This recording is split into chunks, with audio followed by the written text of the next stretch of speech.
London, here we come.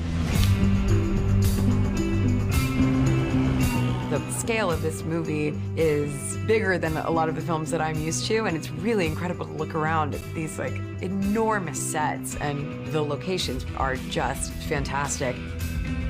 The fun thing about Cruella is the sheer number of locations for such a large studio film. We've had 45 different locations, and I think we shot on location for nearly 40 days.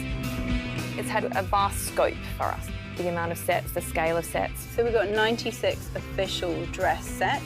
That volume is, like, unheard of. I think it's one of the most exquisite production designs I've ever worked on. The level of artistry that's gone into the creation of this world is absolutely remarkable. One of the great joys of shooting in London, particularly a film that is set in London, is to take advantage of all the great settings that London has to offer. From the sort of back streets of London to huge mansions and the more aristocratic, fashionable places in London. All of those are essential to creating the world of Cruella and to tell the story. It's such an embarrassment of riches in London. I just loved having that texture of outside and the depth of it and really being able to see the London architecture. So I wanted to be outside as much as we could. We were looking within the London sort of region for the many locations. Obviously, we're very lucky in this country, and especially around London, to have some fabulous stately homes. One of those is Englefield House, which we used for Hell Hall. In central London, we found some beautiful Georgian houses or period houses in Westminster for our House of Baroness exterior. We have filmed quite a lot in Greenwich at the Naval College. It's these amazing, beautiful grand buildings. It's an incredibly versatile site. We've used it for several red carpets, so we've used it for some parks.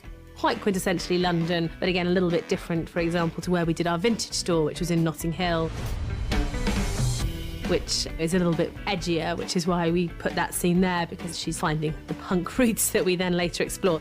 We had a really short window to dress that street. Day and a half. Yeah, a day and a half to do Portobello Road. I mean, there were people everywhere. We were changing awnings and signage and turning cafes into hardware stores. Every single thing got changed. It was really exciting to me being able to work in those spaces and the actual locations that we're setting the film. In fact, I think the first shot we did was Horace and Jasper and Estella running out of Liberties and jumping on a bus going down the street with 1970s traffic and a camera chasing them. It was a great way to sort of kick off the show. Liberty's such a beautiful old building, and they've kept it so wonderfully. From a personal point of view, it's one of my favourite places. And the Baroness is so rude about it. God, it's all so depressing. I think one of the most exciting moments was we filmed, obviously, outside Liberty's, but then the production recreated the interior at the studio, and it was absolutely gobsmacking. It was spectacular. The most iconic department store in London, and here we are, not in it, yet in it. There was no way we could go into Liberties and strip out their stock, and it just wasn't going to happen. So we had it 3D scanned, and then we had the whole thing made. So you're absolutely recognisably in Liberty, and we've copied it very faithfully.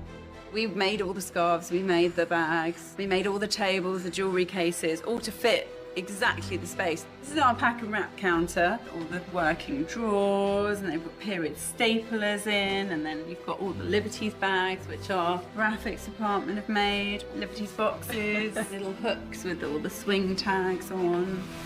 I don't even know how much you're going to see on camera, which is devastating because it's so much detail. It was just really special.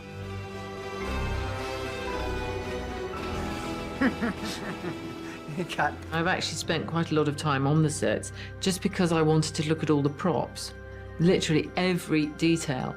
And my warehouse, I just wanted to live in it. It was so beautiful.